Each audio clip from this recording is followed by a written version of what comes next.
तो हम colligative properties पढ़ रहे थे और उसमें तीन प्रॉपर्टी हम पढ़ चुके थे, है ना। RLVP यानी relative lowering in vapour pressure, और एलिवेशन इन बॉइलिंग पॉइंट और डिप्रेशन इन फ्रीजिंग पॉइंट, ये तीन प्रॉपर्टी हम पढ़ चुके थे। और चौथी प्रॉपर्टी पढ़नी है जो कि आखिरी प्रॉपर्टी, ऑस्मोटिक प्रेशर। ठीक है, तो और बताओ क्या हाल है। गाना पहचानो, कौन सा मैं गाना गुनगुना रहा था अभी। हम आज पढ़ेंगे ऑस्मोटिक प्रेशर जो कि चौथी कॉलिगेटिव प्रॉपर्टी है। अच्छा, कॉलिगेटिव प्रॉपर्टीज क्या होती हैं? जो कि सिर्फ नंबर ऑफ सॉल्यूट पे डिपेंड करती है। ठीक है, कितना सॉल्यूट होता है। तो हम पढ़ने आ रहे हैं ऑस्मोटिक प्रेशर।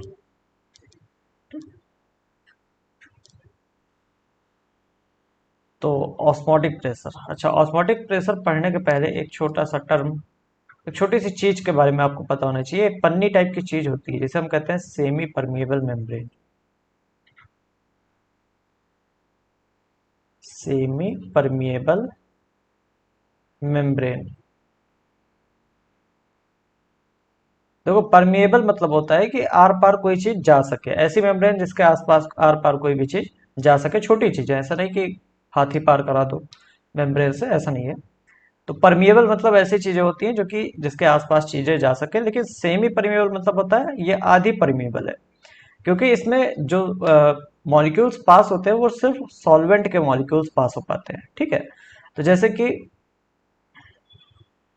ये हमने एक भगोना ले लिया और यहाँ पे एक हमने एस पी एम लगा दी। एसपीएम समझते हो, सेमी परमिएबल मेम्ब्रेन। तो इसी को हम एसपीएम भी कहते हैं। ठीक, और यहाँ पे हम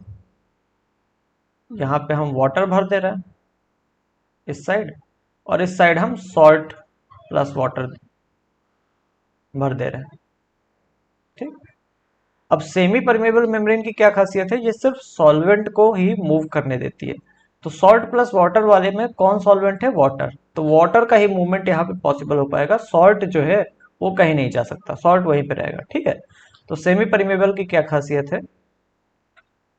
अलाउज passage of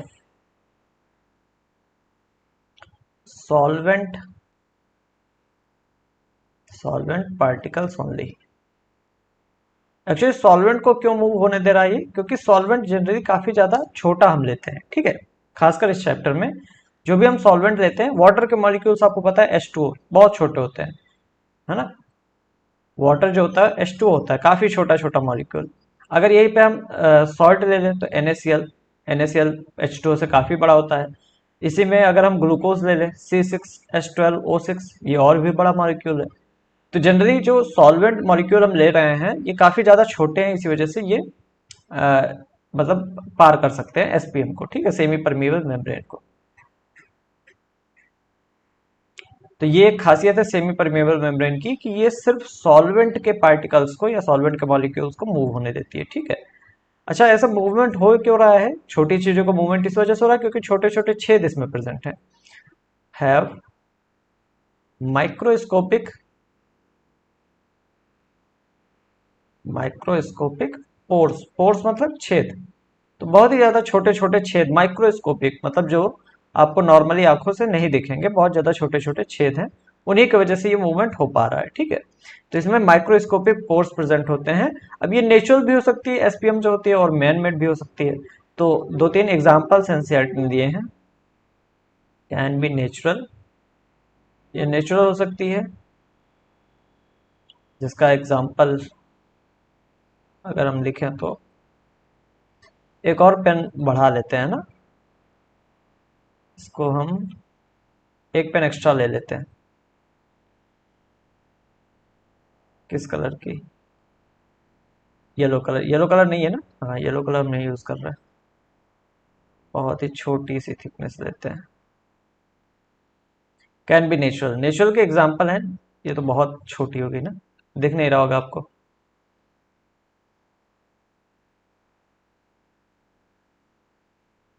एक सेकंड रुक जाओ बस, इसको 1.5 करते हैं।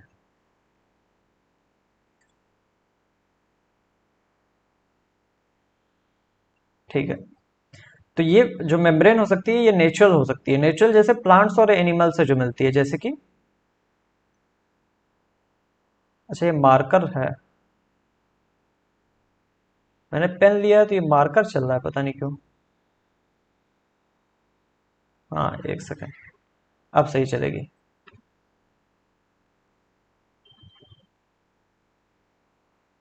हाँ अब सही चली ना, अब सही से दिख रहा होगा आपको। तो एग्जाम्पल है, जैसे अगर एनिमल की बात करें तो जो पिग होता है उसका ब्लैडर जो होता है, ठीक है। तो पिग का जो ब्लैडर होता है उसकी जो ब्लैडर की मेम्ब्रेन होती है बेसिकली वो एसपीएम की तरह काम कर सकती है, ठीक है। इसके अलावा एनिमल्स की स्किन जो होती है, एनिमल स्किन, एनिमल स्किन के अलावा इसके अलावा वेजिटेबल स्किन, जो वेजिटेबल्स होते हैं उनकी भी स्किन जो होती है, या उनका जो छिलका होता है, पील आप कह लीजिए, पील है ना, जो उनका छिलका होता है, एक्सेट्रा, ये सब नेचुरल टाइप के सेमी परमिएबल मेम्ब्रेन है।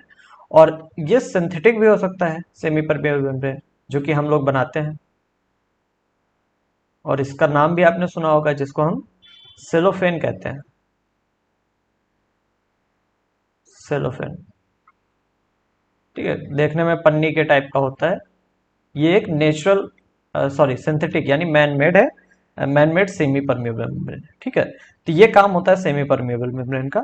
और जो ऑस्मोसिस होता है ये बेसिकली सेमी परमिएबल मेम्ब्रेन इसके लिए होना जरूरी है, बिना एसपीएम के हुए ऑस्मोसिस पॉसिबल नहीं है, ठीक है। अब समझते हैं हम ऑस्मोसिस क्या होता है। यहाँ पे हेडिंग डालते हैं, तो यहाँ हेडिंग डालते हैं ऑस्मोसिस। तो ऑस्मोसिस में क्या होता है, मूवमेंट ऑफ सॉल्वेंट पार्टिकल्स, है ना, सिर्फ सॉल्वेंट मूव करता है, solvent particles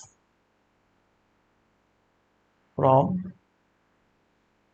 low concentration,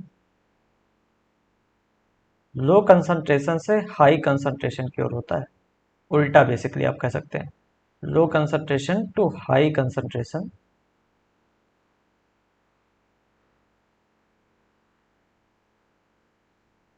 of solution.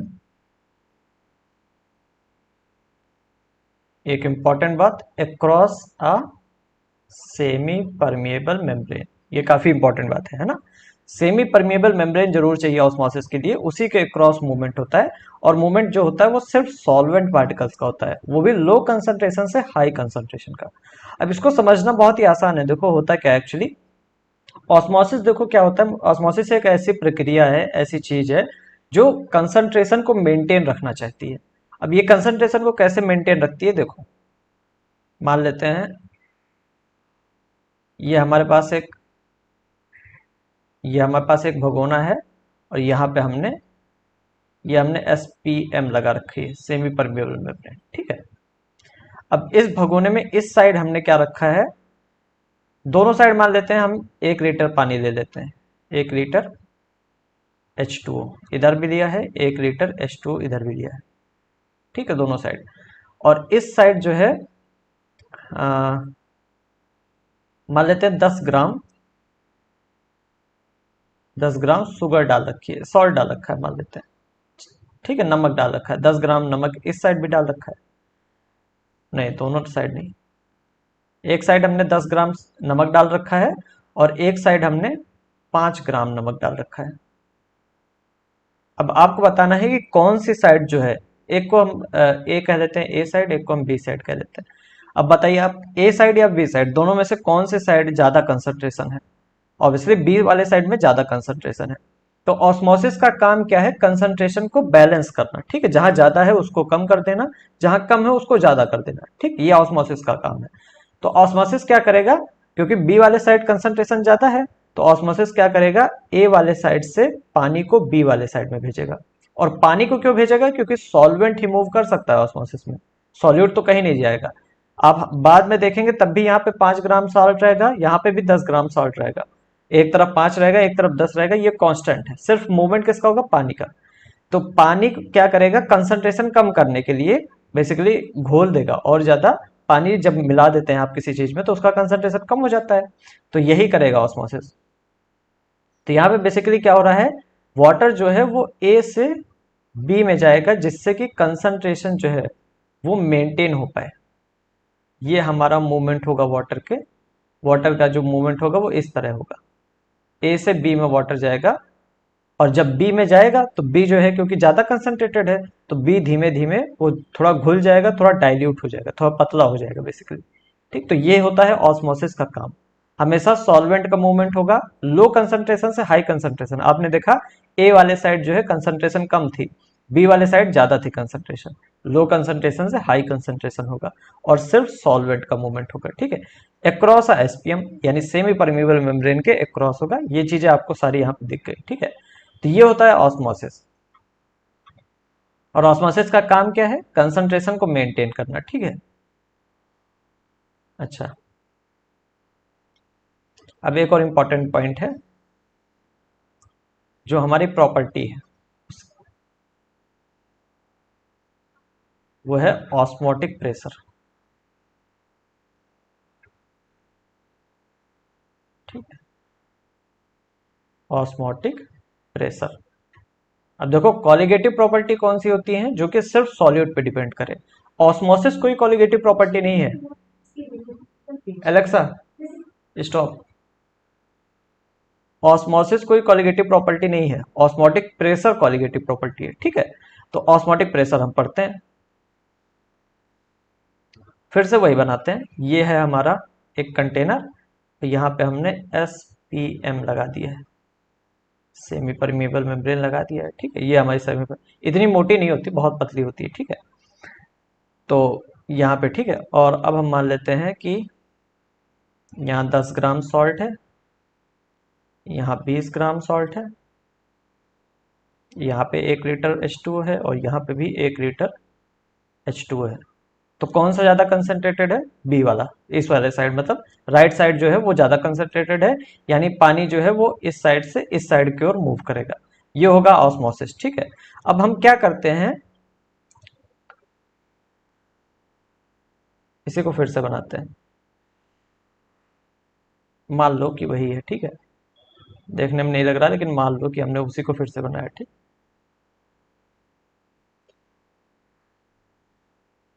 तो यहाँ पे पानी भरा था, तो यहाँ पे पानी थोड़ा ज्यादा हो गया। ज्यादा क्यों हो गया, क्योंकि यहाँ पे देखो पानी का मूवमेंट हुआ है ना, लेफ्ट वाले साइड से राइट, इसमें भी ए भी लिख देते हैं। ये मान लो ए है और ये बी है, तो ए से बी की ओर पानी का मूवमेंट हुआ है, तो ऑब्वियसली एक साइड पानी ज्यादा हो गया, तो एक साइड पानी यहाँ पे मान लो कम रह गया है, और दूसरे साइड देखो पानी का लेवल जो है वो बढ़ गया ऑस्मोसिस की वजह से। अब हम क्या करेंगे, बी वाले साइड में, ये ए वाला साइड है और ये बी वाला साइड, अब हम क्या करेंगे, बी वाले साइड पे प्रेशर लगाएंगे, और ये प्रेशर हम इसलिए लगाएंगे कि ऑस्मोसिस रुक जाए। ठीक है, सिर्फ ऑस्मोसिस को हमें रोकना है। ठीक, उतना प्रेशर सिर्फ हमें लगाना है।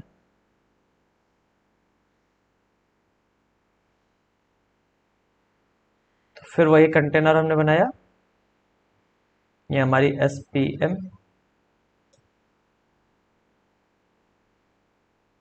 इधर कुछ पानी भरा है और कुछ पानी दोनों साइड भरा हुआ है। ठीक है, यहां पे हमने एक एक्स्ट्रा प्रेशर लगाया, जिसको हमने कहा पाई। ऑस्मोटिक प्रेशर जो है इसको पाई से रिप्रेजेंट करते हैं। ठीक है, तो हमने एक प्रेशर लगाया यहाँ पे जिसको हमने पाई कहा, और ये प्रेशर जो है सिर्फ उतना प्रेशर हमने लगाया कि ऑस्मोसिस रुक जाए, और इसी प्रेशर को ऑस्मोटिक प्रेशर कहते हैं। तो ऑस्मोटिक प्रेशर क्या होता है, वो प्रेशर जो कि ऑस्मोसिस को रोक दे, उसी को हम ऑस्मोटिक प्रेशर कहते हैं। ये किस साइड लगाया जाएगा, जिधर मूवमेंट चाह रहा, जिधर मूवमेंट होना चाह रहा, या आप कह सकते हैं जिधर कंसंट्रेशन ज्यादा है, क्योंकि ऑब्वियसली लो कंसंट्रेशन से हाई वाले पे जाता है पानी, तो हम जो हाई वाला कंसंट्रेशन है वहां पे प्रेशर लगा देंगे, जिससे कि लो वाला कंसंट्रेशन का जो पानी है वो लो वाले में ही रहे, हाई वाले में ना आए। ठीक है, तो यहाँ पे अब हम लिख देते हैं excess pressure, excess pressure applied to a solution to stop osmosis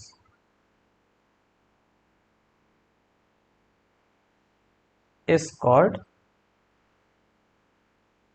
osmotic pressure. Osmotic pressure, और इसको पाई से रिप्रेजेंट किया जाता है। ठीक है, यहाँ पे हम ऐसे प्रेशर को दिखा देते हैं कि यहाँ पे हम एक्स्ट्रा प्रेशर लगा रहे हैं, नॉर्मल से ज़्यादा प्रेशर। नॉर्मली तो एटमॉस्फेयर के द्वारा थोड़ा प्रेशर लगता ही है, हम एक्स्ट्रा प्रेशर यहाँ पे लगा रहे हैं। ठीक है, वही एक्सेस प्रेशर यानी ज़्यादा प्रेशर जो हम लगा रहे हैं उसी को हम ऑस्मोटिक प्रेशर कहते हैं। ठीक, फॉर्मूला देख लो ऑस्मोटिक प्रेशर का क्या होता है। बहुत ही आसान फॉर्मूला है। ऑस्मोटिक प्रेशर का फॉर्मूला होता है pi equal to C R T. ये होता है ऑस्मोटिक प्रेशर का फॉर्मूला, जहां पे जो सी है ये मोलैरिटी होती है, मोलैरिटी। ठीक है, आर जो है आपको पता है गैस कांस्टेंट होगा, जिसकी वैल्यू 8.314 जूल या जूल में जब दिया रहे, और 2 होती है जब कैलोरी में दिया रहे ना, और टी जो है ये टेम्परेचर है। तो जो पाई का फॉर्मूला होता है यानी ऑस्मोटिक प्रेशर को, वो सी आर टी होता है, मोलैरिटी। आर जो है वो गैस कांस्टेंट है और टी टेम्परेचर है, ये फॉर्मूला होता है। ठीक है, अच्छा, जो ऑस्मोटिक प्रेशर होता है ये बायोमॉलिक्यूल्स के मॉलिक्यूलर मास निकालने के लिए काफी ज्यादा काम में आता है। एनसीईआरटी ने ये लिखा हुआ है, osmotic pressure is used to calculate, क्योंकि जो बायोमॉलिक्यूल्स होते हैं ऑब्वियसली वो लिक्विड में होते हैं ना। जो प्रोटीन है हमारे अंदर, जो लिपिड है वो किसी ना किसी लिक्विड में रहता है, जैसे ब्लड एक लिक्विड है या फिर हमारा साइटोप्लाज्म एक लिक्विड है। तो ऑस्मोटिक प्रेशर के थ्रू हम मोलर मास निकाल सकते हैं बायोमॉलिक्यूल्स का, जैसे प्रोटीन हो गया, लिपिड हो गया, फैट हो गया, इन सब का। ठीक है, तो कैलकुलेट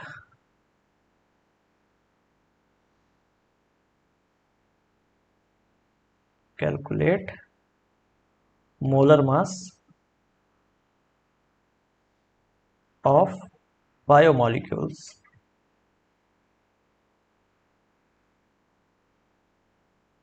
लाइक प्रोटीन,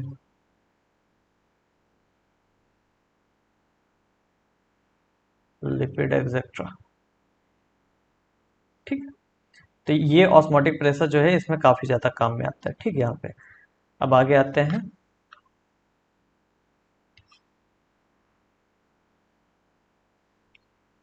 तो तुमने मान लो एक पत्ती तोड़ी पेड़ की। ठीक है, ये एक तुमने पत्ती तोड़ी, या फिर एक गुलाब का पत्ता तोड़ा तुमने, बहुत दिन हो गया गुलाब नहीं बनाया। ठीक है, तुमने मान लो ये गुलाब तुम ले गए थे किसी को देने, लेकिन उसने मना कर दिया। ऑब्वियसली ये गुलाब ले जाओगे तो मना ही किया जाएगा। ठीक है, तो ये कुछ इस तरह का गुलाब है जो कि तुम ले गए थे किसी को देने।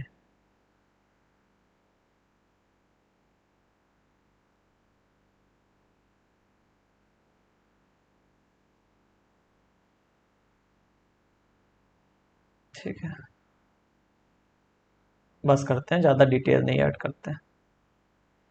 तो ये एक गुलाब था जिसको तुम किसी को ले जा देने ले गए थे, लेकिन उसने मना कर दिया। तो तुम इसकी पत्ती तोड़ के रख दिए। ठीक है, तो मान लेते हैं कोई कुछ इस तरीके की है पत्ती इसकी, ऐसा तुमने इसको तोड़ के रख दिया। तो कुछ टाइम बाद देखते हो तो ये पत्ती जो है मुरझा जाती है, ऐसा लगता है इसके अंदर से पानी निकल गया, या इसका कलर थोड़ा सा डिम हो जाता है, अजीब सी हो जाती है। ठीक है, अब तुम क्या करो, इसको ले जाके पानी के अंदर डाल दो। इस पत्ती को तुमने मान लो पानी के अंदर डाल दिया। ठीक है, तो ये पत्ती आप देखोगे तुम वापस से खिल जाएगी। ठीक है, वापस से ये कड़ी टाइप की हो जाएगी, अच्छी हो जाएगी देखने में।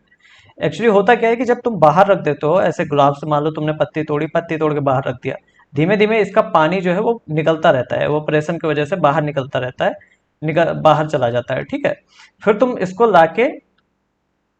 लाके एक कटोरे में रख देते हो, मान लो एक कटोरा पानी लिया तुमने, उसके अंदर इसको डाल दिया।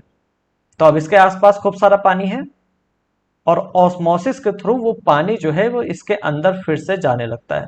तो जितना पानी लॉस हुआ है वो पानी वापस से पत्ती के अंदर चला जाता है और ये खिल जाती है। ठीक है, इसके अलावा और कई भी एग्जाम्पल हैं, ये सारे एग्जाम्पल जो है ऑस्मोसिस को शो करते हैं। ठीक है, अब ऐसा हुआ क्यों, ये चीज हम थोड़ा समझते हैं। ठीक है,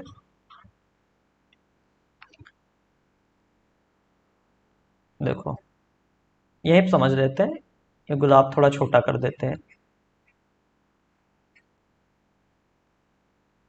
जो हमारी बॉडी होती है, ये है ह्यूमन बॉडी।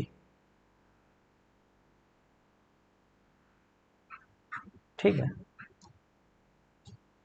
ये हूं मैं। ठीक, तो हमारी बॉडी जो होती है उसमें जो खून बह रहा है, जो ब्लड बह रहा है, उसका कंसंट्रेशन जो होता है वो लगभग 0.9% NaCl उसमें होता है। ठीक है, सॉल्ट मतलब लगभग 0.9% सॉल्ट होता है। तो हमारी बॉडी जो है, ये मैं हूं और मेरी बॉडी में एक हम आरबीसी ले लेते हैं।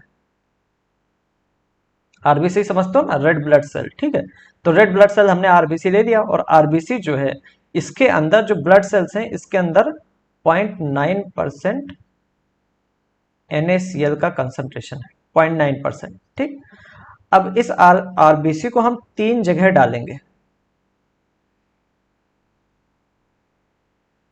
और देखेंगे कि आरबीसी के साथ हुआ क्या। तीन भगोने हमने ले लिए अलग अलग, एक भगोना हमने ये ले लिया, एक हमने ये ले लिया, और एक हमने ये ले लिया। ठीक है, तो पहले भगोने में जब हमने आरबीसी डाली, तो आरबीसी जो है, पहला भगोना जो है बेसिकली हम क्या ले रहे हैं ये हम देख लेते हैं। इस भगोने में हम ऐसा सॉल्यूशन ले रहे हैं जो कि 0.9% से ज्यादा कंसंट्रेटेड है। ठीक है, तो solution is more concentrated treated than solution is more concentrated than 0.9% NaCl। 0.9% NaCl से ज्यादा कंसंट्रेशन है इस सॉल्यूशन की, तो ये सॉल्यूशन हमने इसमें भरा हुआ है। अब आप जैसे ही इस सेल को इस सॉल्यूशन में डालेंगे, ये सेल आप देखेंगे श्रिंक कर जाएगी। और श्रिंक इस वजह से हुई क्योंकि इसके अंदर से पानी बाहर निकल जाएगा। और बाहर क्यों निकला, क्योंकि बाहर कंसंट्रेशन ज्यादा हो गया है ना। 0.9% आरबीसी के अंदर 0.9% कंसंट्रेशन है, और सॉल्यूशन जो है वो 0.9% से ज्यादा कंसंट्रेटेड है। तो ऑस्मोसिस के थ्रू पानी जो होता है वो आरबीसी के अंदर से बाहर निकल आया, या कोई सेल हो, ब्लड सेल कोई भी हो, उस सेल से बाहर निकल आया पानी। ठीक है, तो इसी वजह से जो सेल है वो श्रिंक कर जाएगी। श्रिंक मतलब होता है पिचक जाना, श्रिंक कर जाएगी सेल। ठीक, अब आपने दूसरे वाले पार्ट में डाला,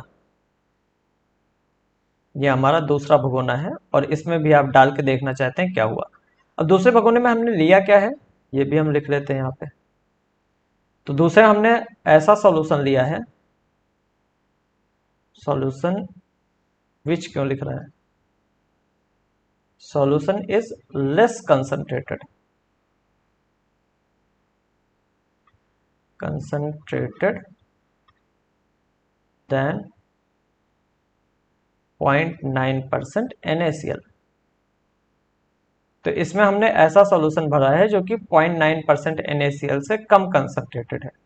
और जब कम कंसंट्रेशन है, तो ये हमने अब मान लेते हैं सेल डाली। ठीक है, ये हमारी ब्लड सेल है। ठीक है, ब्लड सेल इसको हमने डाल दिया, ग्रीन कलर की बना देते हैं। तो जब हम ब्लड सेल को अंदर डाल देंगे, और देखो बाहर का कंसंट्रेशन कम है, अंदर का कंसंट्रेशन ज्यादा है। पानी कहां से कहां मूव करता है, लो से हाई की ओर। हाई कहां पे है, अंदर है, बाहर कम है, तो पानी बाहर से अंदर की ओर मूव कर जाएगा। और अंदर की ओर जब मूव कर जाएगा तो ये सेल फूलती हुई चली जाएगी, और एक टाइम आएगा ये पूरी तरीके से फट जाएगी। ठीक, तो यहाँ पे सेल जो है वो स्वेल कर जाएगी। इसके अलावा बस्ट भी हो सकती है, यानी फट भी सकती है। ठीक है, तो सॉल्यूशन जब कम कंसंट्रेटेड होगा तो यहाँ पे सेल स्वेल कर जाएगी। तीसरा हम देखते हैं, तीसरे में हमने ऐसा सॉल्यूशन लिया, सॉल्यूशन इज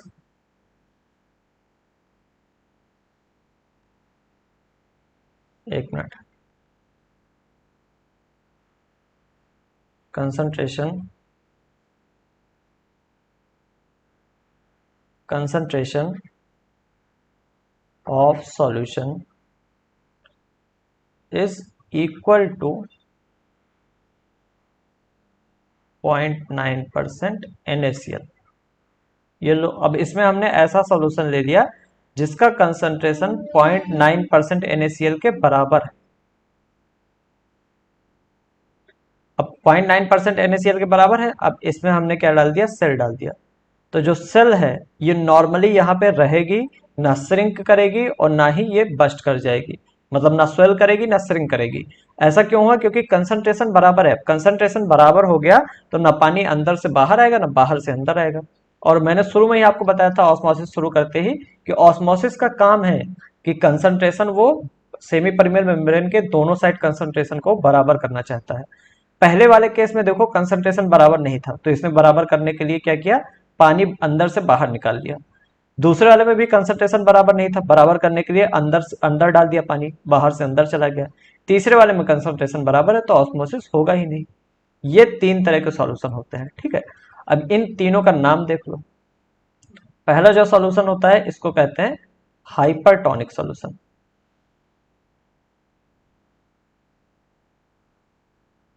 मतलब ज्यादा कंसंट्रेटेड, जो चीज हम डाल रहे हैं या जिस चीज को हम चेक कर रहे हैं उससे ज्यादा कंसंट्रेटेड है ये सॉल्यूशन। दूसरा वाला जो सॉल्यूशन होता है इसको हम कहते हैं हाइपोटोनिक। हाइपो मतलब कम कंसंट्रेटेड, हाइपोटोनिक सॉल्यूशन, ठीक। और तीसरा वाला जो सॉल्यूशन होता है इसको हम कहते हैं आइसोटोनिक कंसेप्ट, आइसोटोनिक सॉल्यूशन। तीसरा वाला आइसोटोनिक सॉल्यूशन। आइसोटोनिक सॉल्यूशन ऐसा सॉल्यूशन होता है जिसमें जिसका क्या कहते हैं उसे, ऑस्मोटिक प्रेशर बराबर हो। तो यहाँ पे आइसोटोनिक सॉल्यूशन जो है, यहाँ पे क्या है, सेल के अंदर जो ऑस्मोटिक प्रेशर है वही ऑस्मोटिक प्रेशर यहाँ पे भी है, बाहर भी है। दोनों ऑस्मोटिक प्रेशर बराबर है, इस वजह से ऑस्मोसिस नहीं हो रहा है, ठीक है। तो ये तीन अलग अलग तरह के सॉल्यूशन होते हैं, ठीक। तो ये तीन तरह के सॉल्यूशन हो गए। अब थोड़ी सी हम अपनी बात फिर से करते हैं, क्योंकि जिंदगी हमारे हिसाब से हमारे ही आसपास घूमती है, बाकी कोई नहीं है जग में। तो ये हम है, ठीक है। वह हमने क्या किया, बहुत ही ज्यादा साल्टी खाना खाया, ठीक है। पीपल, एक second, taking a lot of salt. तो हम वो इंसान है जो कि बहुत ही ज्यादा सॉल्टी खाना खाते हैं, या फिर नमक हम अलग से लेते हैं, हर चीज में नमक डालते हैं, ठीक है। तो हमारी बॉडी में मान लेते हैं ये एक सेल है। अब क्योंकि नमक हम खा रहे हैं खूब सारा, तो सेल के अंदर भी सॉल्ट का कंसंट्रेशन बढ़ गया। फिर हम नमक खाने के बाद पानी पी रहे हैं, ठीक है, और पानी इसके आसपास, सेल के आसपास आके भर जा रहा। तो मान लेते हैं ये है सेल के आसपास की जगह जहां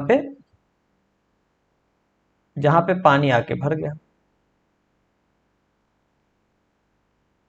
अब ये बताओ कंसंट्रेशन कहाँ पे जाता है।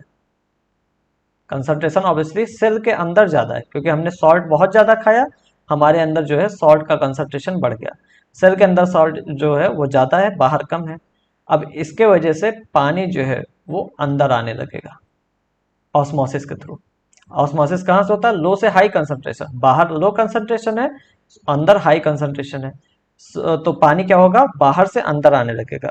अब क्या होगा, हमारी जो सेल है वो फूल जाएगी, स्वेल कर जाएगी, आपने जैसे कि देखा था, स्वेल कर जाएगी। इसके अलावा पानी आसपास जो है वो भी भरा रहेगा, इंटरसेलुलर स्पेसेस जो है वो भी मतलब पानी से भरे रहेंगे।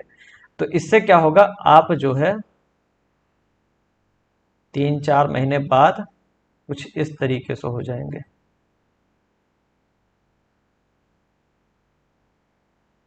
ठीक है। हाँ, ये पैर मैंने कुछ ज्यादा ही बड़ा बना दिया, इतना भी नहीं हो जाएगा। लेकिन आप क्या हो जाएगा, पानी आपके अंदर रिटेंशन होगा, वाटर का रिटेंशन होगा, यानी पानी आपके अंदर रुकेगा। और रुकेगा क्यों, क्योंकि आपके अंदर बहुत ज्यादा सॉल्ट है, तो सेल के अंदर पानी घुस गया है, अब आपके अंदर पानी रुकेगा, वाटर रिटेंशन। इसकी वजह से आप थोड़े से मोटे दिखेंगे, आप स्वेल दिखेगी आपकी शरीर, ऐसे लगेगी फूली फूली जो शरीर है आपकी वो हो गई है, ठीक है। तो इसी वजह से सॉल्ट इतना नहीं खाना चाहिए जितना लोग नॉर्मली खाते हैं, ठीक है। तो people taking a lot of salt और सॉल्टी फूड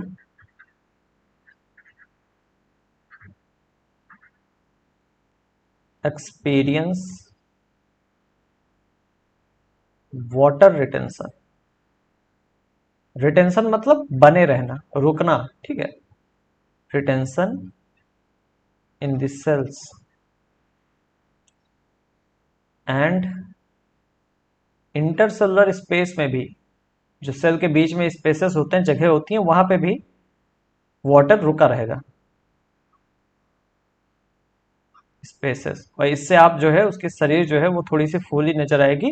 और इस कंडीशन को हम कहते हैं इडिमा,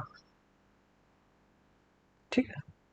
तो इडिमा जो होता है वो क्या होता है, बेसिकली सॉल्ट की वजह से होता है। आप ज्यादा खाना खा लेते हैं, मतलब सॉल्टी ज्यादा खा लेते हैं, या अलग से नमक लेके खाने की आदत रहती है, तो इससे आपके बॉडी में रिटेंशन रहता है, ठीक है। कभी कभी इसी वजह से लोगों को समझ में नहीं आता कि खाता नहीं हूं मैं लेकिन बॉडी फुली रहती है। तो जो आप खाते हैं वो एक्चुअली किस तरह का खाते होंगे, नमक ज्यादा रहता होगा, ठीक है। ऐसा नहीं, नमक जरूरी नहीं है, जरूरी है नमक, नमक खाना चाहिए, लेकिन ज्यादा खाने से ये दिक्कत आएगी, ठीक है। ठीक है, अब हम कुछ एग्जांपल्स देखेंगे नॉर्मल डेली लाइफ के ऑस्मोसिस के। जैसे कि हम लेते हैं एक कच्चा आम, ये है एक कच्चा आम, और इसके हम टुकड़े टुकड़े कर देते हैं। ये एक टुकड़ा है, एक टुकड़ा ये है, एक टुकड़ा ये है। इस टुकड़े का अचार बनाते हैं हम, और अचार बनाने के लिए हम एक जार लेते हैं, और इस जार के अंदर खूब सारा नमक वाला पानी डालते हैं। तो ये है हमारा सॉल्ट, सॉल्ट वाटर, ठीक है। इसमें हमने खूब सारा नमक वाला पानी डाल देते हैं ना। बेसिकली हम एक पूरा घोल बना के रखते हैं, उसी में अचार को रखा जाता है, और पिकल्स को हमने इसी के अंदर डाल दिया। तो ये कच्चा, ऑब्वियसली कच्चा आम के अचार बनते हैं, ठीक है, पका आम ना ले लेना। अब देखो कच्चा आम है हमारे पास, और उसके बगल बगल हमने सॉल्ट वाटर डाल दिया है। अब कंसंट्रेशन जो है सॉल्ट वाटर की बहुत ज्यादा है, सॉल्ट की कंसंट्रेशन पानी में बहुत ज्यादा है, आम के अंदर सॉल्ट की कंसंट्रेशन इतनी है नहीं। तो जो पानी है वो ऑस्मोसिस के वजह से कंसंट्रेशन कहाँ है ज्यादा, बाहर की ओर जाता है पानी, सॉरी कंसंट्रेशन बाहर की ओर जाता है ना। तो पानी जो है वो अंदर से बाहर आने लगेगा, या कह लो आम से बाहर आने लगेगा। ये जो आम है, इनमें जो थोड़ा, कच्चे आम में भी थोड़ा बहुत पानी होता है, ठीक है। तो जितना भी पानी है इस कच्चे आम में वो बाहर आने लगेगा, क्योंकि बाहर सॉल्ट की कंसंट्रेशन ज्यादा है, अंदर कम है, ठीक। तो इसी वजह से बाहर आने वजह से जो आम का आप टुकड़ा देखेंगे, आपने इतना बड़ा टुकड़ा डाला था, वो छोटा सा हो जाता है, श्रिंक कर जाता है, ठीक है। और श्रिंक क्यों करता है, ऑस्मोसिस की वजह से, ठीक है। इसी तरह एक और एग्जांपल देखो, जो लोग मीट खाते हैं, मान लेते हैं ये कुछ मीट है, ठीक है, ये मीट है, ठीक है। जो मीट होता है इसके ऊपर हम क्या करते हैं, इसको सॉल्ट में कवर कर दिया जाता है पूरा पूरा, ठीक है, ये सॉल्ट पार्टिकल्स है। तो सॉल्ट में इसको कवर कर दिया जाता है। इसके अलावा अगर हम फ्रूट की बात करें, जैसे हमने एक सेब ले लिया, ठीक है। सेब ऐसे नहीं बनता है, लेकिन मान लेते हैं ये किसके तरह दिख रहा है, अमरूद की तरह। हमने एक अमरूद ले लिया, ठीक है, और अमरूद को हमने मान लो काट के रख दिया इस तरीके से, पीस पीस बना के यहाँ पे। जो अमरूद होता है, जब हम फलों को काट के रखते हैं, जो फ्रूट्स होते हैं, उन पे हम शुगर थोड़ा सा मिला देते हैं,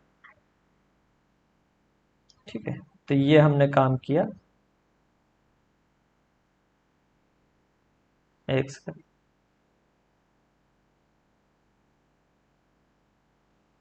ये क्या है, फ्रूट्स है।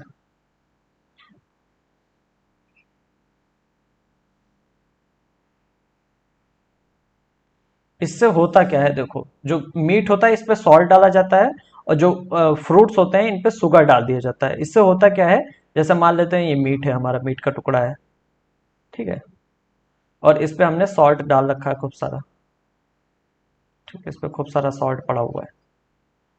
जब प्रिजर्व करना रहता है, जब खाना होता है तब नहीं, जब इसको हमें स्टोर करना है, कहीं रखना है तब। ठीक है। अब इस पे मान लीजिए कोई आ गया बैक्टीरिया, ये एक बैक्टीरिया है, ठीक है, इसके फ्लैजला है। तो ये एक बैक्टीरिया आ गया, और ये बैक्टीरिया जो है इसकी वजह से मीट हमारा पूरा खराब जाएगा। लेकिन हमने एक काम कर रखा है, हमने सॉल्ट डाल रखा है। अब देखो, बैक्टीरिया के आसपास सॉल्ट का कंसंट्रेशन बहुत ज्यादा, बैक्टीरिया के अंदर तो उतना कंसंट्रेशन है नहीं। तो अंदर से पानी जो है बैक्टीरिया का, वो पूरा का पूरा बाहर आ जाएगा और बैक्टीरिया मर जाएगा। ऐसा हुआ क्यों? क्योंकि अंदर जो है सॉल्ट बहुत कम है, बाहर सॉल्ट का कंसंट्रेशन बहुत ज्यादा है। लो कंसंट्रेशन से हाई कंसंट्रेशन की ओर सॉल्वेंट फ्लो होगा, यानी ऑस्मोसिस होगा यहाँ पे। और इसी वजह से जो पानी है वो बैक्टीरिया में से वाटर निकल जाएगा, वाटर लॉस। बैक्टीरिया के अंदर वाटर लॉस हो जाएगा, जिसकी वजह से बैक्टीरिया डाइस, बैक्टीरिया मर जाएगा। इसी तरीके से शुगर में भी होगा। शुगर जो है वो बैक्टीरिया के बाहर काफी ज्यादा है, बैक्टीरिया के बॉडी में बहुत कम है। तो बैक्टीरिया के बॉडी में शुगर कम है, तो बैक्टीरिया जो है उसमें से वाटर जो है उसका निकल जाएगा, लॉस हो जाएगा, और इसी की वजह से बैक्टीरिया की डेथ हो जाएगी। ये हमारा ऑस्मोसिस का केस है। ठीक है। अब हम आते हैं रिवर्स ऑस्मोसिस पे।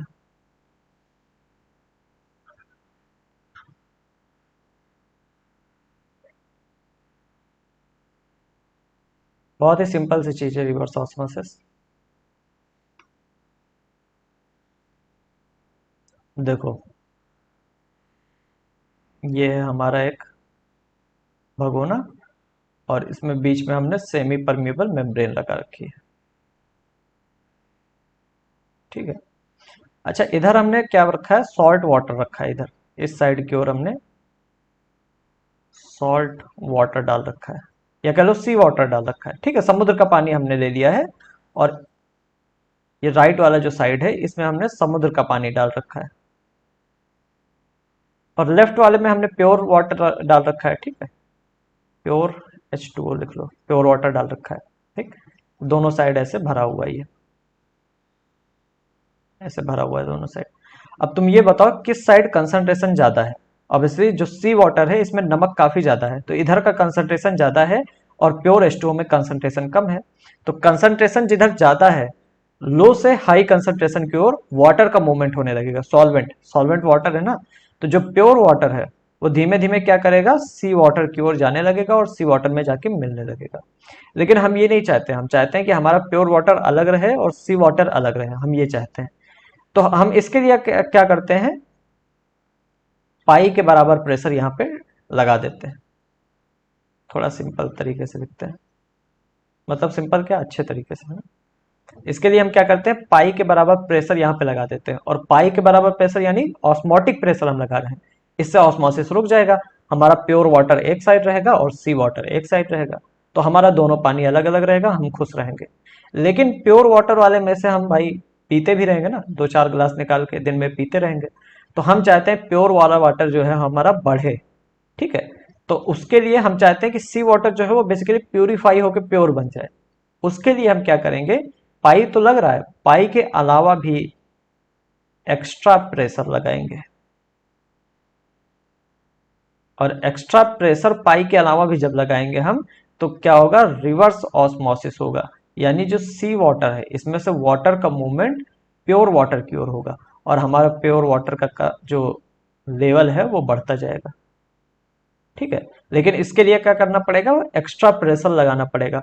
जब आप नॉर्मली क्या होगा, प्योर से सी वाटर में पानी जाएगा, पाई आप लगा देंगे, पाई मतलब ऑस्मोटिक प्रेशर के बराबर आप प्रेशर लगा देंगे, तो पानी किधर भी नहीं जाएगा, पानी का बहाव रुक जाएगा। फिर आप एक्स्ट्रा प्रेशर जब आप लगा देंगे सी वाटर वाले साइड पे, तो पानी उल्टा जाने लगेगा। इसी को हम कहते हैं रिवर्स ऑस्मोसिस। और आपने सुना है, जब आप वाटर प्यूरिफायर खरीदने जाते हैं तो उसमें बताते हैं आरओ टेक्नोलॉजी है। तो आरओ क्या होता है? Reverse osmosis technology. आरओ एक टेक्नोलॉजी है जिसकी वजह से, यही बेसिकली टेक्नोलॉजी है जिससे वाटर वहां पे प्यूरिफाई किया जाता है। इसके अलावा जो समुद्री एरियाज होते हैं वहां पे इस तरीके से वाटर प्यूरिफाई करके पिया जा सकता है। ठीक, लेकिन एक्स्ट्रा प्रेशर लगाना होगा। और एक्स्ट्रा प्रेशर लगाने के लिए एसपीएम जो है, यानी मतलब सेमी परमिएबल मेम्ब्रेन, ये हमारी स्ट्रांग थोड़ी होनी चाहिए। ठीक है, ऐसा नहीं कि आप हल्की सी सेमी परमिएबल मेम्ब्रेन लगाए हैं और आपने प्रेशर अगर डाला तो मेम्ब्रेन फट जाएगी, पूरा का पानी इधर उधर पूरा मिक्स हो जाएगा, ठीक है। तो मेम्ब्रेन भी हमारी स्ट्रांग होनी चाहिए, ठीक। तो लिख लेते हैं यहाँ पे रिवर्स ऑस्मोसिस क्या होता है। When pressure more than osmotic pressure, जब ऑस्मोटिक प्रेशर से ज्यादा प्रेशर लगा रहे हैं, इज अप्लाइड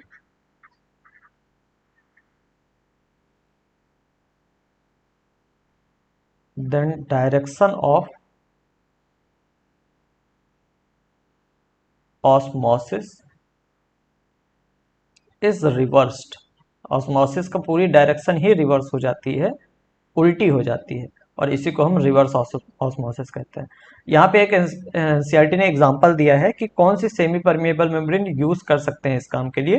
तो एक मेम्ब्रेन आती है जिसको हम कहते हैं सेलुलोज एसीटेट की मेम्ब्रेन, ठीक है। अ फिल्म ऑफ, फिल्म मतलब एक तरीके की पन्नी, ठीक है। A film of cellulose acetate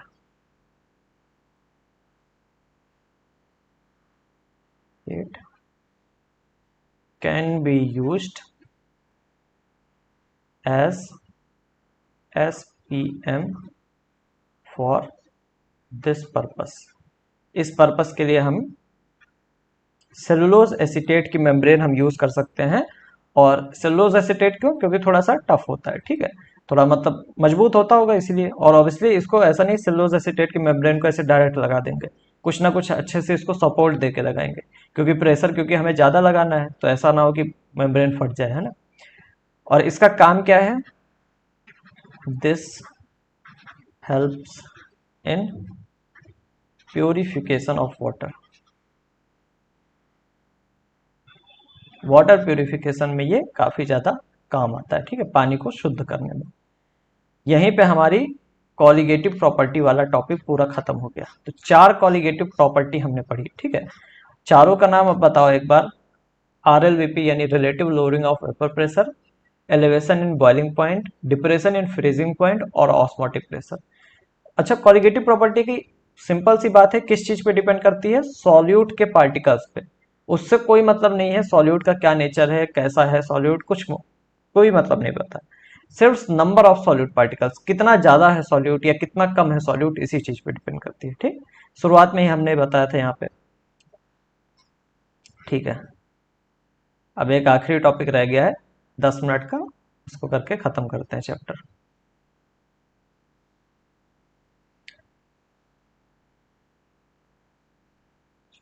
यहीं पे लिखते हैं एक इंपॉर्टेंट नोट।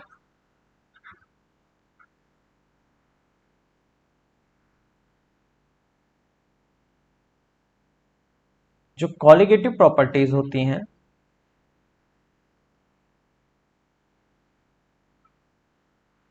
इनका बहुत ही ज्यादा यूज किया जाता है मोलर मास निकालने के लिए, ठीक है। Are very useful in finding molecular mass of solute. तो कोई भी जो कॉलिगेटिव प्रॉपर्टी है, उससे हम मॉलिक्यूलर मास निकाल सकते हैं सॉल्यूट का। अगर हम इसी का एग्जांपल ले लें, मतलब pi equal to C R T का, pi equal to C R T. यहाँ पे सी क्या है? मोलैरिटी, मोलैरिटी सॉरी मोलैरिटी है ना। और मोलैरिटी क्या होती है? नंबर ऑफ मतलब moles of solute upon volume of solution in litre into R into T. Mole का क्या फॉर्मूला है? अगर वेट दिया है तो weight upon molecular weight into volume into R into T. अब देखो यहाँ पे वेट आ गया और मॉलिकुलर वेट भी आ गया। तो अगर हमें पाई पता है, आर पता है, टी पता है, तो सी में हम चीजों को रख के उसका मॉलिकुलर वेट निकाल सकते हैं, जिस चीज की बात हो रही है, ठीक है। और इसी तरीके से सारी कॉलिगेटिव प्रॉपर्टी में यही चीज लागू होता है, जितनी भी कॉलिगेटिव प्रॉपर्टी है। अगर आप रिलेटिव लोअरिंग वेपर प्रेशर भी ले लें, तो क्या फॉर्मूला था? P not B minus P B upon P not B equal to X A. और एक्स ए एक्चुअली क्या है? मोल फ्रैक्शन है। और मोल निकालने के लिए आपको वेट अपॉन मॉलिकुलर वेट वाला फॉर्मूला लगाना पड़ेगा। तो यहाँ यहाँ पे भी आप मतलब इस प्रॉपर्टी को यूज करके मॉलिक्यूलर वेट में मास निकाल सकते हैं सॉल्यूट का, ठीक है। तो ये एक इंपॉर्टेंट प्रॉपर्टी है, कॉलिगेटिव प्रॉपर्टी का एक इंपॉर्टेंट यूज है ना, काफी ज्यादा इंपॉर्टेंट यूज है। लास्ट टॉपिक है हमारा abnormal molecular mass. Abnormal molar mass या मॉलिक्यूलर मास, ये क्या होता है? अब ये क्या होता है देखते हैं, ठीक है। तो हमने कंटेनर रखे हैं, एक कंटेनर ये है, एक कंटेनर ये है, बड़ा बनाते हैं नहीं तो, ठीक है।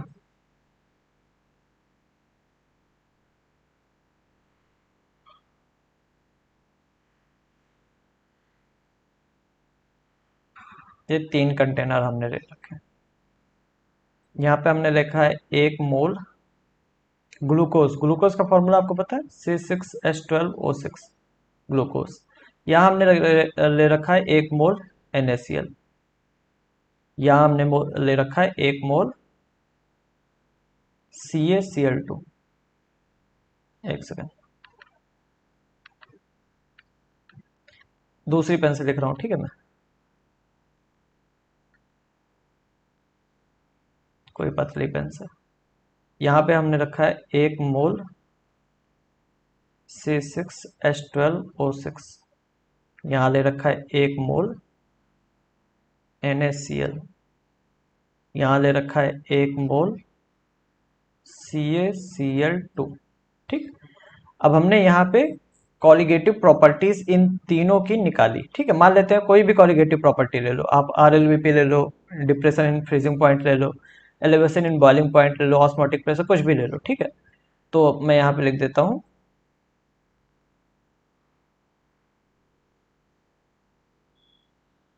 यहाँ पे मैं लिखता हूँ कैलकुलेटेड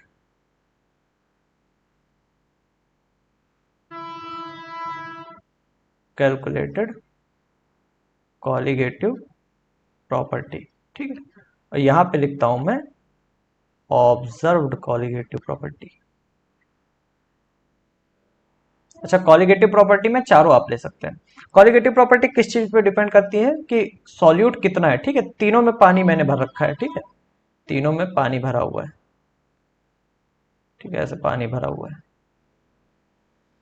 हाँ, तो कॉलिगेटिव प्रॉपर्टी सिर्फ एक बात पे डिपेंड करती है कि नंबर ऑफ सॉल्यूट पार्टिकल्स कितने हैं। अब तुम ये बताओ, यहाँ पे नंबर ऑफ सॉल्यूट पार्टिकल्स कितने हैं? 1 मोल, ठीक। 1 मोल यानी 6.022 इंटू 10⁻23 C6H12O6 है हमारे पास, यानी इतने सारे ग्लूकोज हैं हमारे पास। यहाँ पे हमारे पास 1 मोल NaCl है, यानी 6.022 इंटू 10⁻23 NaCl के मॉलिक्यूल्स हैं हमारे पास। यहाँ पे हमारे पास 1 मोल CaCl2 है। तीनों के मोल बराबर हैं, मतलब तीनों का नंबर ऑफ पार्टिकल बराबर है, यानी तीनों की कॉलिगेटिव प्रॉपर्टी बराबर आनी चाहिए, सीधी सी बात है। तो हमने इसकी कॉलिगेटिव प्रॉपर्टी चेक की, मान लेते हैं कुछ भी, ऑस्मोटिक प्रेशर मान लो हमने चेक कर लिया, तो इसका ऑस्मोटिक प्रेशर x आया, इसका भी हमने कैलकुलेट किया x आया, इसका भी हमने कैलकुलेट किया x आया। बिल्कुल, बहुत ही अच्छी बात है, क्योंकि तीनों में नंबर ऑफ पार्टिकल सेम है और कॉलिगेटिव प्रॉपर्टी सिर्फ नंबर ऑफ पार्टिकल पे डिपेंड करती है। तो तीनों के कॉलिगेटिव प्रॉपर्टी सेम आनी चाहिए या तीनों का ऑस्मोटिक प्रेशर सेम आना चाहिए। ओके, सेम आया भी, हमने जब हमने कैलकुलेट किया अपना मतलब कॉपी पेन लेके कैलकुलेट किया, सेम आया। लेकिन फिर हमने ऑब्जर्व किया, जब ऑब्जर्व किया मतलब जब हम एक्सपेरिमेंट कर रहे थे और चीजों को ऑब्जर्व कर रहे थे, तो हमने देखा कि जो पहला कंटेनर है हमारा, इसका ऑस्मोटिक प्रेशर x आया, दूसरे कंटेनर का जो ऑस्मोटिक प्रेशर है वो 2x आया, और तीसरे कंटेनर का 3x आया। अब लो, अब क्या किया जाए? तो पढ़ाई लिखाई सारी खराब गई, है ना। अब दिक्कत हो गई, क्योंकि हमने जो तो सोचा था वो तो नहीं हो पाया। हमारे हिसाब से तो सारी कॉलिगेटिव प्रॉपर्टी का एक ही वैल्यू आनी चाहिए, क्योंकि number of moles of solute यहाँ पे बराबर है, सॉल्यूट का पार्टिकल्स बराबर है, तो एक ही वैल्यू आनी चाहिए x। लेकिन यहाँ पे x आया, यहाँ पे 2x आ गया, यहाँ पे 3x आ गया। अच्छा, हमने एक और चीज लिया, हमने एक और कंटेनर दिया।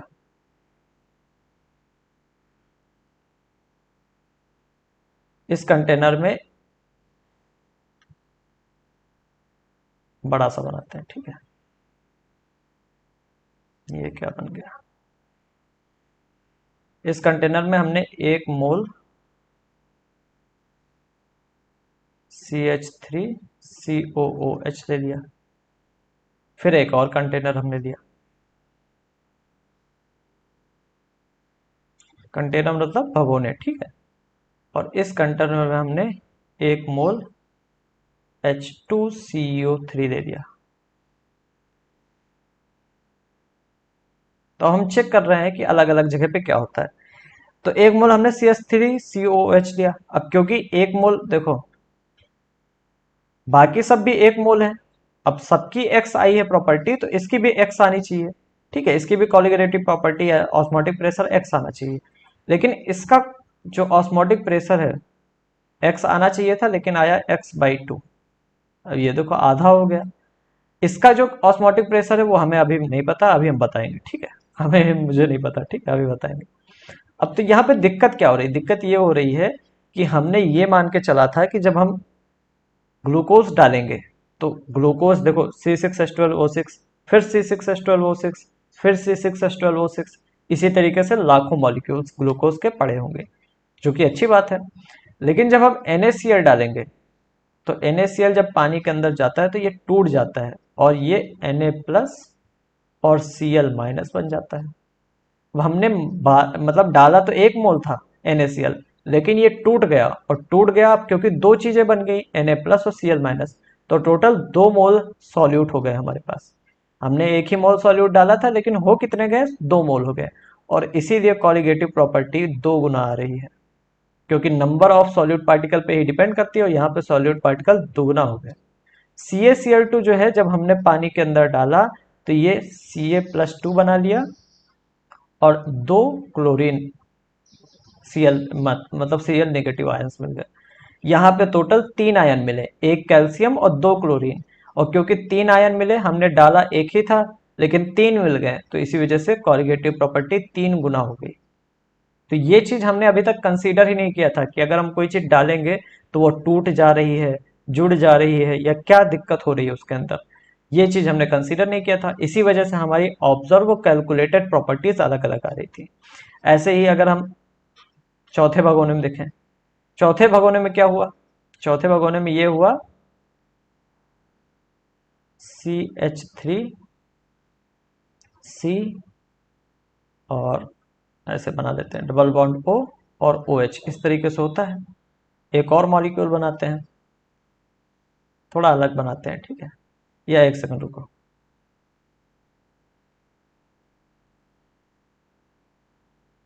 C डबल बॉन्ड O और OH, ठीक है। CH3COH को मैंने इस तरीके से बना लिया है। एक और मॉलिक्यूल बनाते हैं CH3 का, COH का, तो ये हो गया CH3C डबल बॉन्ड O और सिंगल बॉन्ड OH। अब जब CH3 और COH के दो मॉलिक्यूल्स मिलते हैं तो इनके बीच में हाइड्रोजन बॉन्डिंग हो जाती है। हाइड्रोजन बॉन्डिंग थोड़ा सा अलग तरीके से बनाना ही पड़ेगा, रुक जाओ।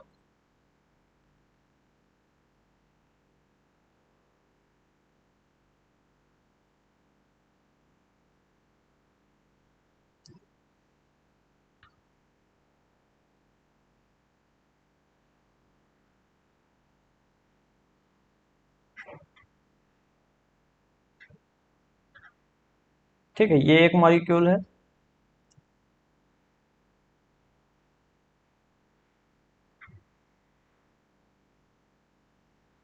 ये दूसरा मॉलिक्यूल है।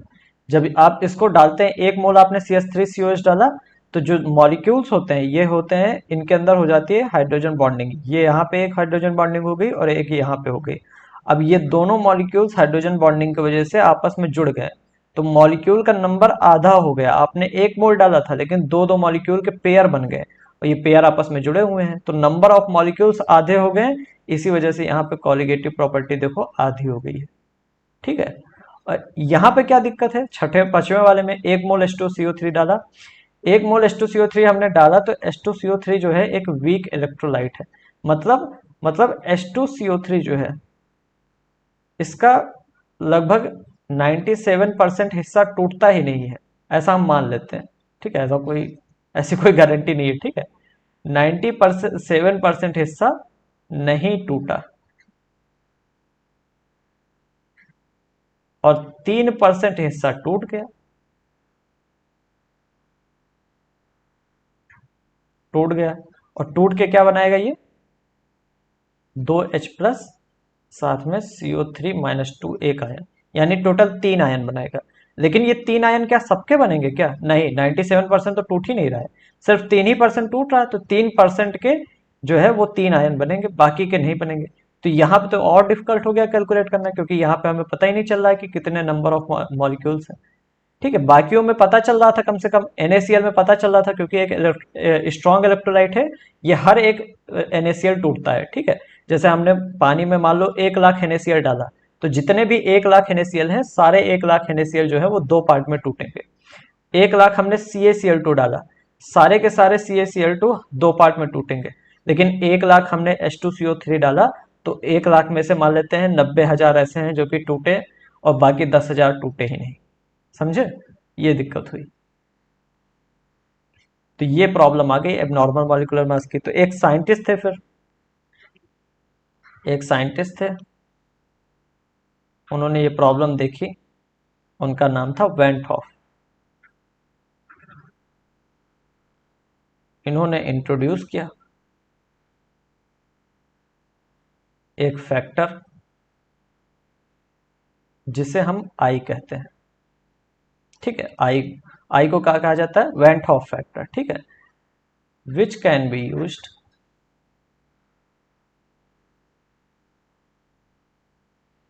In case of.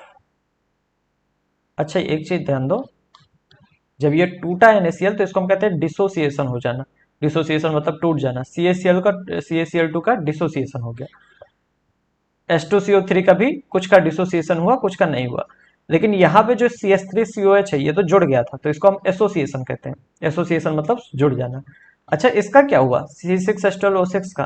तो ये एक नॉन पोलर मॉलिक्यूल है, या कह लो नॉन पोलर ना कहो, एक बेसिकली ऐसा मॉलिक्यूल है जो कि टूटता नहीं है पानी के अंदर।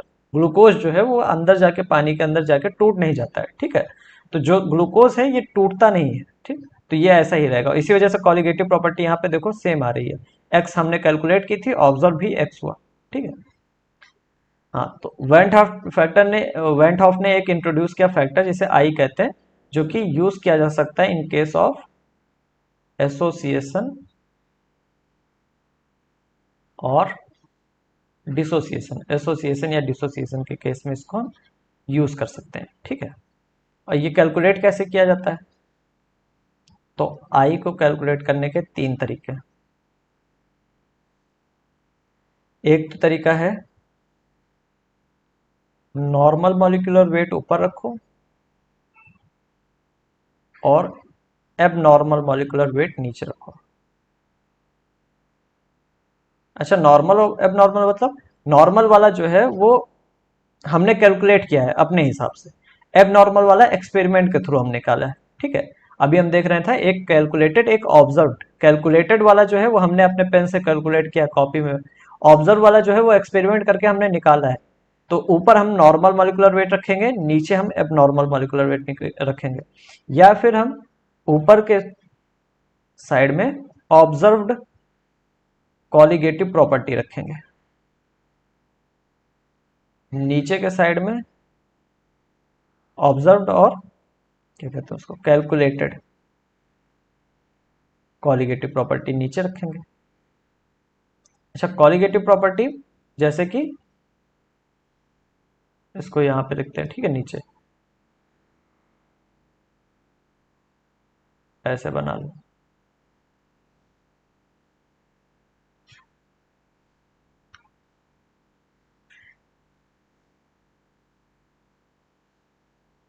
जैसे कि RLVP ऑब्जर्व्ड वाला ऊपर रखो, RLVP कैलकुलेटेड वाला नीचे रखो। ठीक, या फिर सी सॉरी सी क्यों, पाई ऑब्जर्व्ड वाला ऊपर रखो, पाई कैलकुलेटेड वाला नीचे रखो। ठीक है, या फिर डेल्टा TB ऑब्जर्व्ड वाला ऊपर रखो, डेल्टा TB कैलकुलेटेड वाला नीचे रखो, या फिर डेल्टा TF ऑब्जर्व्ड वाला ऊपर रखो, और डेल्टा टी एफ कैलकुलेटेड वाला नीचे रखो। ये चारों कॉलिगेटिव प्रॉपर्टी आप इस तरीके से लिख सकते हैं और इससे आपको आई निकल आएगा। अब आई निकालने में ऑब्जर्व वाला आपको नहीं पता है भाई, ऑब्वियसली आपने एक्सपेरिमेंट नहीं किया, तो क्वेश्चन में आपको ऑब्जर्व दिया होगा, और कैलकुलेटेड आप कैलकुलेट कर सकते हैं क्वेश्चन में जो भी दिया हो उसके थ्रू। ठीक है, इसके अलावा एक और फॉर्मूला है आई निकालने का, तो I equal to number of moles of solute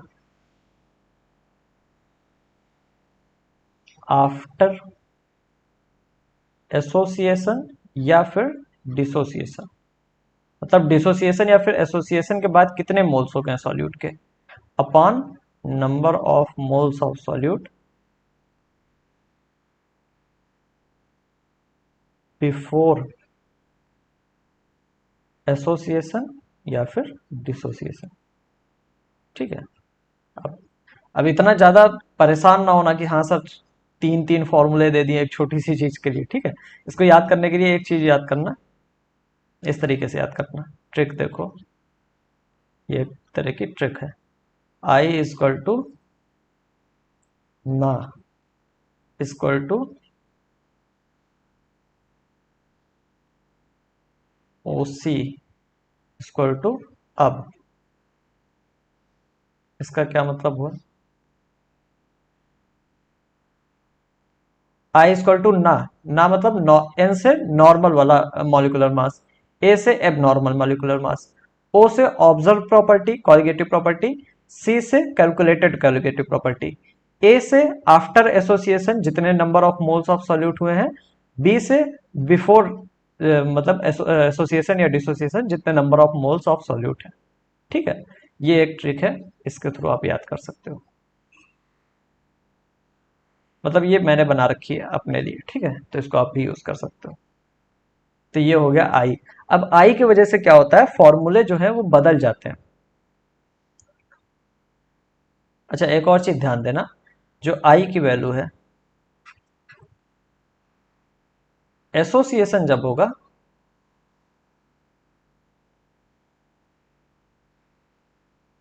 association जो होगा तो आई की वैल्यू, क्या कर रहे हैं यार आज, आई की वैल्यू लेस देन वन आएगी, क्योंकि जो नंबर ऑफ पार्टिकल है वो ऑब्वियसली कम हो गए हैं। ठीक है, जब डिसोसिएशन होगा तो आई की वैल्यू मोर देन वन आएगी, क्योंकि नंबर ऑफ पार्टिकल्स बढ़ गए हैं। ठीक है, डिसोसिएशन में पार्टिकल टूट गया तो इसकी वजह से बढ़ गया। ठीक है, अच्छा, अब आई के आने के बाद फॉर्मूले जो हैं वो थोड़ा मॉडिफाइड हो जाते हैं, तो यहां पे हम लिखते हैं मॉडिफाइड फॉर्मूलेस, फॉर्मूला। ठीक है, एक एक करके चारों का लिखते हैं। ठीक, आरएलवीपी का फॉर्मूला कैसे मॉडिफाई हुआ। ठीक है, और डिप्रेशन इन फ्रीजिंग पॉइंट का कैसे मॉडिफाई हुआ, फ्रीजिंग पॉइंट का फॉर्मूला, और क्या कहते हैं एलिवेशन इन बॉइलिंग पॉइंट का कैसे मॉडिफाई हुआ, और लास्ट है ऑस्मोटिक प्रेशर का फॉर्मूला। अच्छा, ये फॉर्मूले मॉडिफाई क्यों हो जा रहे हैं, क्योंकि ये चारों सॉल्यूट पे डिपेंड करते हैं, और सॉल्यूट जो है वो थोड़ा सा अभी हमने देखा कि एसोसिएशन या डिसोसिएशन की वजह से नंबर ऑफ सॉल्यूट चेंज हो जाता है। ठीक है, तो आरएलवीपी का क्या फॉर्मूला हो जाएगा, P not B minus P B upon P not B, तो बहुत बड़ा बड़ा लिख दिया है।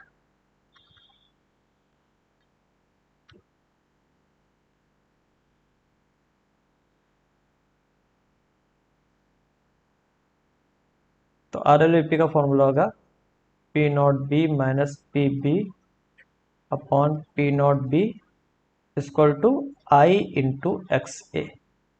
ठीक है, नॉर्मली क्या होता था, P not B minus P B upon P not B equal to X A, लेकिन यहाँ पे एक्स ए के जगह पे उसके आगे आई भी मल्टीप्लाई हो गया है। अब आई यहाँ पे एसोसिएशन डिसोसिएशन के अकॉर्डिंग वन या फिर वन से ज्यादा या वन से कम होता रहेगा। ठीक है, डिप्रेशन इन फ्रीजिंग पॉइंट का formula delta T F equal to I into K F into M. M यहाँ पे मोलैलिटी है ना। तो डेल्टा टी एफ का फॉर्मूला क्या होता था, के एफ इंटू एम, लेकिन यहाँ पे आई मल्टीप्लाई हो गया।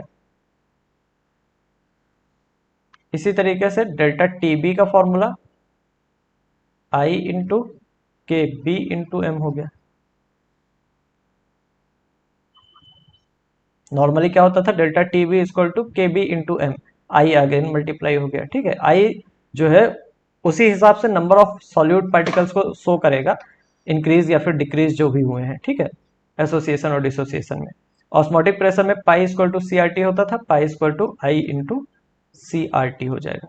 तो बेसिकली आपको चारों फॉर्मूले में आई से मल्टीप्लाई कर देना है और आपका नया फॉर्मूला बेसिकली बन जाएगा। ठीक है, एसोसिएशन और डिसोसिएशन के केस में आपको ये फॉर्मूले यूज करने पड़ेंगे।